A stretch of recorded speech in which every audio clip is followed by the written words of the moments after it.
toutes et à tous, comment utiliser les classements de l'étudiant pour votre orientation. Aujourd'hui, on va vous expliquer comment les classements de l'étudiant sont conçus pour être un outil d'orientation qui est parmi les plus exhaustifs, qui permettent de comparer évidemment les écoles entre elles et qui est aussi un outil objectif puisqu'il est basé sur un travail à la fois journalistique et d'analyse de la data. Ce sont des enquêtes qui sont parmi les plus complexes et qui sont très fouillées et qui permettent à la fois d'établir une comparaison, une hiérarchie sur des critères notamment académiques et en même temps de vous permettre, grâce à un système de filtre qui est unique à l'étudiant, de réaliser un classement personnalisé en fonction de vos attentes et de vos souhaits d'orientation. Alors l'étudiant, c'est un média qui est leader et pionnier des classements. Et c'est donc un média qui existe depuis 45 ans. Et depuis plus de 20 ans maintenant, nous réalisons des classements. Aujourd'hui, on en réalise 13, Manon. C'est ça. Dont certains qui sont totalement dédiés aux grandes écoles. Est-ce que tu peux nous les présenter ? Alors pour les grandes écoles, on se retrouve à faire 4 classements. Il va d'abord y avoir le classement des écoles d'ingénieurs, où là on va comparer à peu près 170 établissements qui délivrent un diplôme avec le titre d'ingénieur. On va également faire un classement sur les écoles de commerce qui va concerner les programmes grandes écoles, les PGE, et un autre classement qui concerne toujours les écoles de commerce, mais cette fois-ci des programmes à Bac+3 qui sont les bachelors.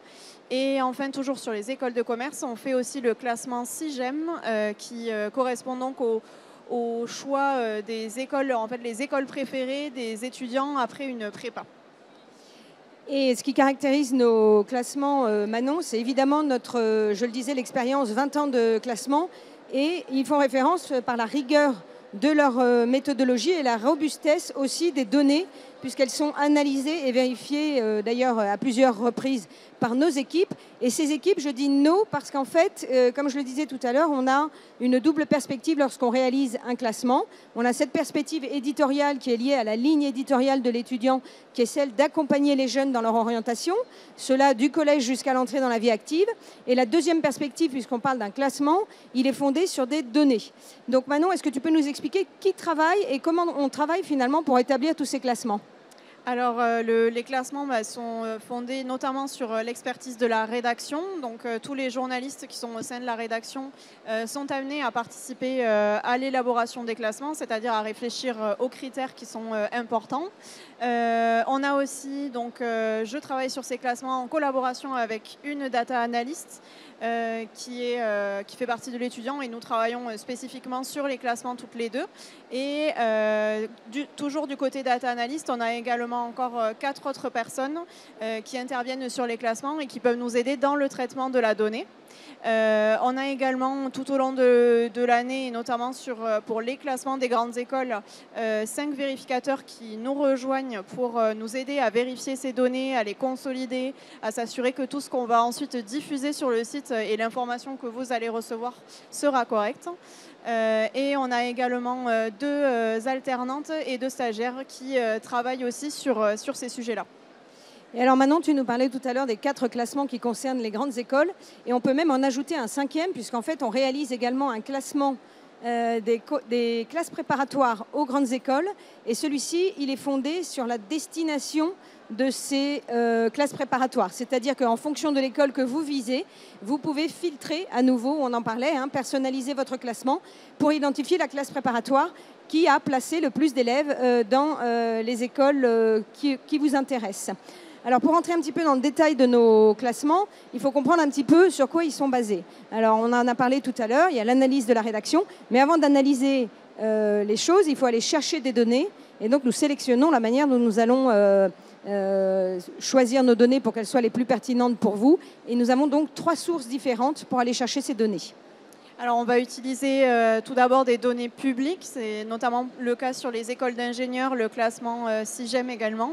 Là, c'est des bases de données. Donc, pour faire très simple, un gros tableau Excel où une multitude de données sont collectées et diffusées. Après, nous-mêmes, on élabore également nos propres questionnaires. Donc là, c'est, comme je le disais, ça revient à l'expertise de la rédaction, aux questions qui nous intéressent et qu'on veut observer, mesurer. Donc, on va faire des questionnaires et on les diffuse diffuse ensuite auprès des établissements qui participent à nos classements. C'est notamment le cas sur le classement des écoles de commerce pour le PGE et pour les bachelors. Et enfin, on fait aussi nous-mêmes de la collecte de données, c'est-à-dire qu'on peut aller chercher des informations par ailleurs sur des sites internet autres.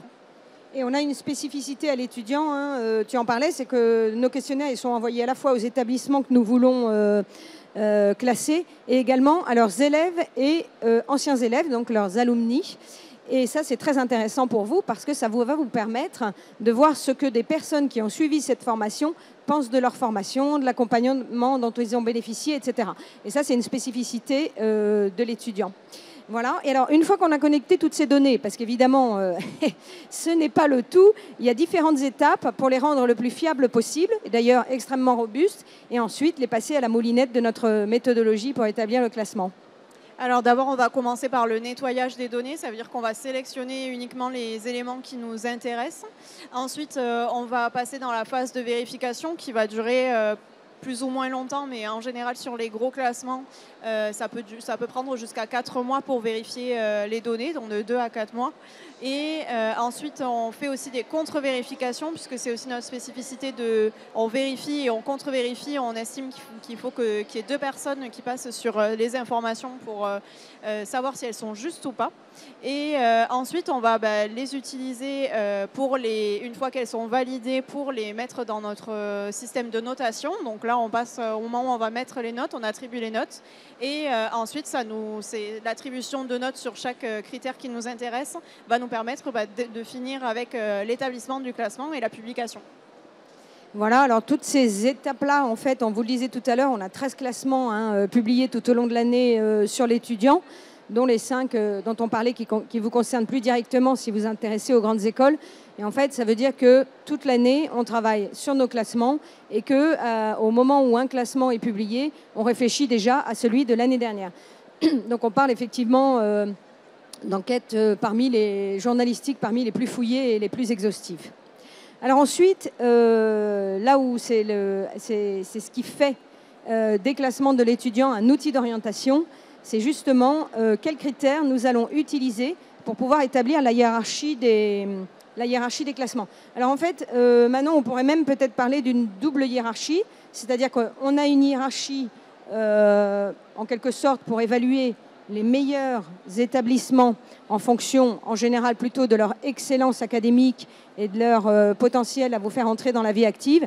Et ensuite, il y a une deuxième hiérarchie qui est réellement là personnalisée et personnalisable. Et chacun d'entre vous, en fonction de vos aspirations ou de vos questions, pouvez filtrer par un certain nombre de fonctionnalités sur nos classements pour établir un nouveau classement qui correspond à vos attentes, vos besoins et également votre niveau, votre profil. Parce qu'effectivement, c'est ça qui est intéressant.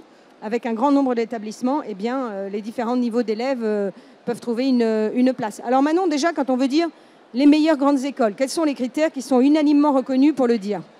Alors on va avoir dans les critères les plus reconnus et qui sont reconnus nationalement mais aussi à l'international, on va avoir donc des critères d'excellence académique qui vont être des accréditations. On va aussi regarder la qualité des professeurs qui interviennent, savoir s'ils font de la recherche ou pas, notamment est-ce qu'ils publient énormément de leur recherche ou pas.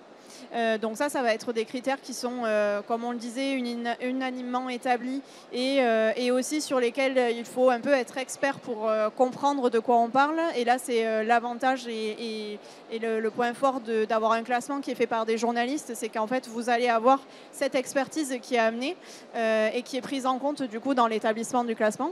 On va aussi regarder après des critères qui vont être plus tournés vers l'international, c'est-à-dire que est-ce que l'école elle s'ouvre à l'international, est-ce qu'elle offre aussi des perspectives à l'international pour ses étudiants, et à l'inverse, est-ce qu'elle est reconnue aussi par les autres établissements, donc est-ce qu'elle va nouer beaucoup de partenariats ou pas. Après, on va également regarder tout ce qui va concerner la proximité avec les entreprises. Là, le but, ça va être de voir et de comprendre est-ce que cet établissement, il va vous permettre tout au long de vos études de rencontrer des entreprises, d'être en lien avec elles, de faire des projets potentiellement avec ces entreprises et donc de vous rapprocher toujours plus d'une meilleure insertion professionnelle. On va également regarder l'ouverture sociale de l'école, puisque c'est. Alors là, Manon, pardon, excuse-moi, je t'ai coupé. Là, on entre plus dans des critères qu'on a réellement déterminés, nous, au sein de la rédaction de l'étudiant, par rapport à notre expertise et par rapport à ce que l'on sait également de l'attente des jeunes, par rapport aux questions d'orientation finalement qu'ils peuvent se poser. Donc il y a la question de l'ouverture sociale, c'est-à-dire la capacité à intégrer des établissements dont parfois les cursus sont payants et assez chers. Exactement, c'est des questions auxquelles vous vous posez, donc il y a cette partie-là. Et on va aussi regarder, donc, comme je le disais tout à l'heure, aussi la proximité avec les entreprises qui est importante pour vous aussi. Et on va également regarder l'insertion professionnelle, c'est-à-dire est-ce que, in fine, vous allez arriver à vous insérer facilement. On regarde également les salaires qui sont perçus par les diplômés qui viennent de sortir de l'école. Et ça, on revient à ce qu'on disait tout à l'heure, le fait aussi de pouvoir interroger les diplômés et donc les anciens étudiants de cette école, d'avoir leur retour, ça nous donne aussi un aspect plus concret sur l'aboutissement de toutes ces années d'études. Et il y a un autre outil qui est très intéressant et qui vraiment participe à un choix d'orientation, c'est-à-dire qu'on examine le profil des intégrés de l'établissement l'année durant laquelle vous regardez notre classement. Alors actuellement, sur le site de l'étudiant.fr, vous avez les classements 2022, les classements 2023 arrivent. Et justement, pourquoi ils ne sont pas encore en ligne? Bien sûr, on n'est pas en 2023, mais c'est surtout qu'on attend d'avoir les données des élèves qui sont rentrés en septembre 2022 dans ces établissements pour pouvoir vous les communiquer et pour pouvoir les examiner au sein de nos classements. Donc vous y verrez quel type de bac ont suivi les élèves, quel type de préparation, si on parle d'une école avec entrée après un concours après classe préparatoire, quelles sont les spécialités qu'ils ont suivies au lycée, est-ce qu'ils sont arrivés après une autre formation, ce qu'on appelle les admis sur titre, voilà, est-ce qu'il y a les profils aussi internationaux. Donc là, c'est vraiment, et quelles notes ils ont eu au bac. Évidemment, ça peut être intéressant. Oui, et c'est là où vous allez pouvoir utiliser aussi les classements et les données qui sont intégrées à l'intérieur pour vous comparer entre guillemets et regarder si votre profil correspond au profil que nous, on a décrit des étudiants qui sont entrés dans cette école à la rentrée 2022 pour les prochains classements qui seront publiés. Alors maintenant qu'on vous a dit tout ce que vous pouvez trouver, comment est-ce qu'on va lire ces classements? Alors finalement, je dis ces classements parce que on en produit plusieurs, mais aussi parce qu'un classement en lui-même, il a plusieurs niveaux de lecture grâce aux fonctionnalités dont je vous ai parlé. Alors, on a d'abord le classement général. Ce classement général, qu'est-ce qu'il nous donne comme information et comment on doit les lire, Manon? Alors, il va d'abord nous donner un peu un panorama des écoles, c'est-à-dire savoir quelle est un peu la tendance sur l'ensemble des écoles, que ce soit les écoles d'ingénieurs ou des écoles de commerce. Il va aussi nous permettre de connaître un peu les tendances, les évolutions. Est-ce qu'il y a des écoles qui sont plutôt en évolution positive, d'autres qui vont plutôt descendre dans les rangs? Et il y a un autre élément aussi qui est important à regarder au-delà des rangs. Une fois qu'on a regardé le rang des écoles qui nous intéressent, il est aussi important de regarder le nombre de points obtenus par l'établissement par rapport au nombre de points total qu'un établissement peut obtenir dans nos classements. Et ça vous permet aussi de regarder un établissement sur un peu isolé par rapport aux autres, savoir quelle est lui, entre guillemets, sa performance. Et alors ensuite, on a plusieurs systèmes pour aller regarder plus précisément ce qui se passe, soit dans une école, soit de la comparer avec d'autres. Alors on a, premier système, c'est un système de filtres par critères. Alors qu'est-ce qu'on trouve dans ces filtres, Manon? Alors dans ces filtres, on va pouvoir retrouver des informations qui intéressent et qui vont rendre aussi votre lecture plus affinée et plus détaillée. Par exemple, si vous savez déjà que vous êtes intéressé uniquement par les écoles post-bac, vous pouvez faire un filtre pour ne voir dans le classement que pour les écoles post-bac. Et à l'inverse, si vous savez déjà que vous allez intégrer une prépa et vous voulez regarder les écoles qui sont ouvertes après une prépa, vous pouvez regarder le classement uniquement sur ce champ-là. Vous allez aussi pouvoir regarder les écoles qui proposent de l'alternance uniquement ou celles qui n'en proposent pas. Voilà, c'est tout autant de filtres qui vont vous permettre en fait de regarder le classement en fonction de vos envies et vos souhaits d'orientation à vous. Donc la même chose avec la dimension internationale ou l'excellence académique. On a un nouveau classement qui apparaît à l'écran et qui vous permet de voir en fonction d'un critère qui vous intéresse plus particulièrement les écoles qui se positionnent le mieux de ce point de vue. Alors on peut aussi faire d'autres choses sur notre classement. Alors par exemple, moi, maintenant je m'interroge, j'ai 3-4 écoles en tête, mais je ne sais pas trop comment elles se situent les unes par rapport aux autres. Est-ce que je peux les comparer? Alors oui, on a un outil de comparaison qui va vous permettre de comparer jusqu'à 6 établissements à la fois. Donc là, il va suffire simplement de les sélectionner et en fait, vous allez pouvoir comparer ces 6 écoles sur tous les champs précis, c'est-à-dire comparer les données que nous, on a récoltées et vérifiées pour ces écoles. Je prends un exemple. Si par exemple, vous êtes intéressé par l'alternance, vous allez pouvoir, en sélectionnant 3, 4, 6 écoles, regarder le taux d'alternants dans ces X écoles que vous souhaitez comparer. Donc, vous allez voir, par exemple, que dans une école, il n'y a que 5% d'alternants, et dans une autre école, vous avez 60% des étudiants qui font de l'alternance.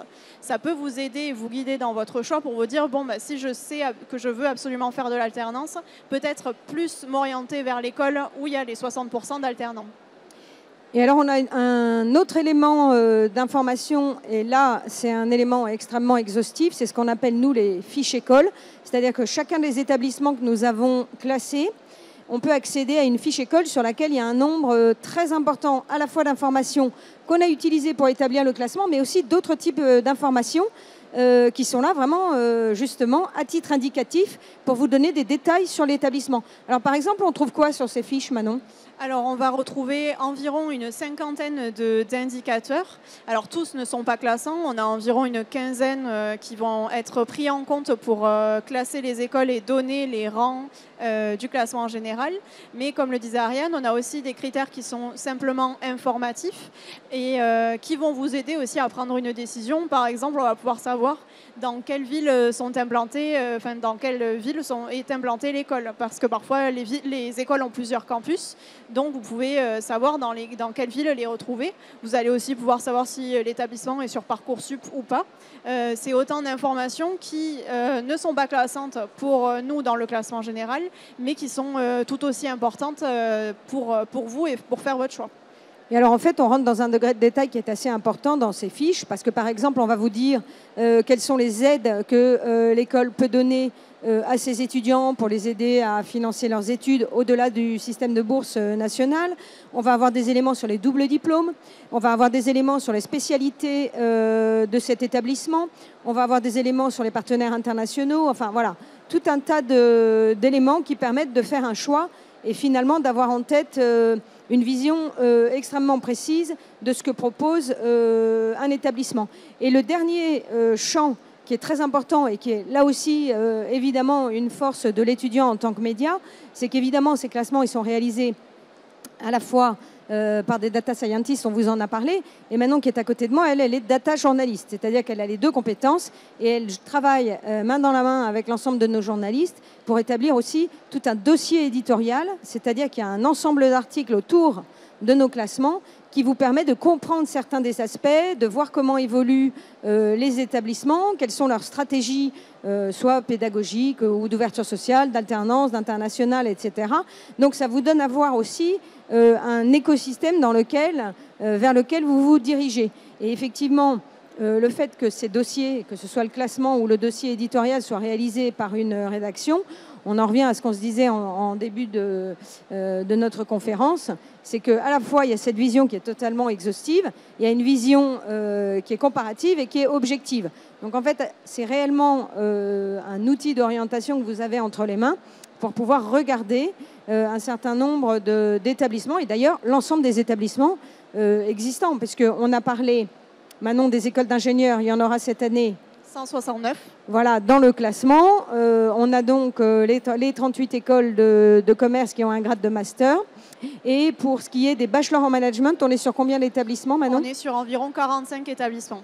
Voilà, et les classes préparatoires aux grandes écoles dont on parlait tout à l'heure, il y a les classes préparatoires scientifiques, littéraires et économiques, bien entendu. Donc en fait, vous avez entre les mains un outil voilà, qui vous permet d'aller assez loin dans l'analyse des choses pour pouvoir vous décider.